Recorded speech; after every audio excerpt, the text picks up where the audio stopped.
Rangers star Dujon Sterling has admitted being 3 times over the drink-drive limit when he smashed his flash motor into a barrier after a boozy Old Firm victory celebration. The Ibrox star, who's reportedly on £22,000 a week in wages, was fined just £2,250 after pleading guilty to being under the influence as well as careless driving. 26-year-old Sterling had been in the away side that beat Celtic 3-1 at Parkhead on the 3rd of January 2026. He then got behind the wheel of his grey Mercedes AMG GLE 63 in the early hours of the next day, following a party.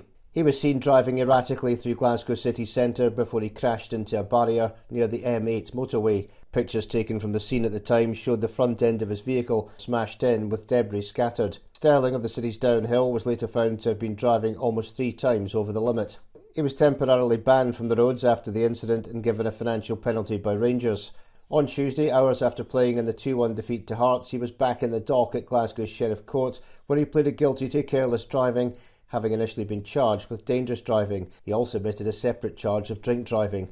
The court heard that a witness observed Sterling's Mercedes colliding with the barrier and contacted the police. Prosecutor Krista Lindsay said officers observed the collision as described, with the front bumper submerged into the crash barrier. Officers saw Sterling outside the vehicle on his mobile phone and they approached him. He said he did not suffer any injuries. He said that he lost control, veered towards the barrier and crashed into it.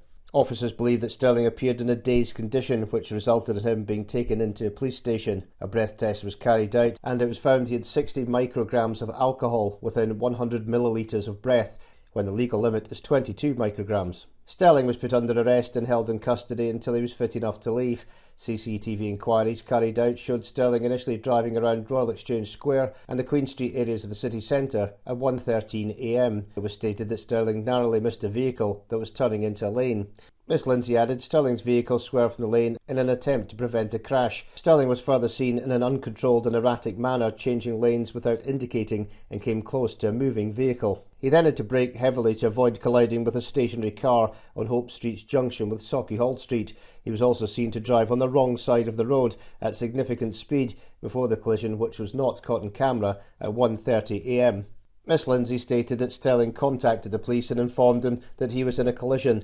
The charge states that Sterling drove at excessive speed for the road conditions, which was determined by footage rather than a speedometer. Ronnie Simpson, defending, told the court the entire incident lasted 8 to 9 minutes from the beginning of the footage until the collision, which took place. At the time, he was celebrating the successful conclusion of his day at his place of work. He is under no illusion that he should not have been driving and had been punished by his employer, which was a financial penalty as a result of the incident. He accepts he should not have been behind the wheel of the car that evening.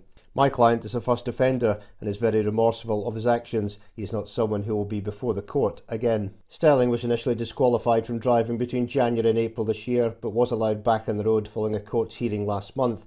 Mr Simpson stated that Sterling has not driven since the collision. Sheriff Mary Shields disqualified Sterling from driving for 12 months, as well as imposing the fine. The sheriff also offered Sterling an opportunity to do the drink driving rehabilitation course, which will reduce his ban when completed.